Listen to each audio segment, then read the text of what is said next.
കർത്താവിന്റെ ദാസി. നക്ഷത്രവിളക്കുകളും പുൽക്കൂട് മുറിക്കുന്ന ലോകം മുഴുവൻ രക്ഷകന്റെ പിരിവിക്കാൻ ഒരുങ്ങുകയാണ്. ഇനി ഏതാനും ദിവസങ്ങൾ മാത്രം.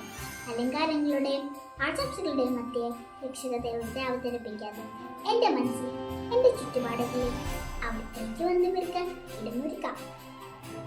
കണ്ണീരിന് മുൻപിലും കഷ്ടതകൾക്ക് മുൻപിലും കണ്ണു നിറയാൻ യേശുവിന്റെ മുൻപിൽ അപ്പമായി മാറാൻ ദൈവപുത്രന് മായാജാലങ്ങൾ വേണ്ടി വന്നില്ല. പ്രിയപ്പെട്ടവരെ, നാമോ അഭിനയമോ സമയങ്ങളോ ഇല്ലാതെ ജീവിക്കാൻ അവൻ നമ്മെ ക്ഷണിക്കുന്നു.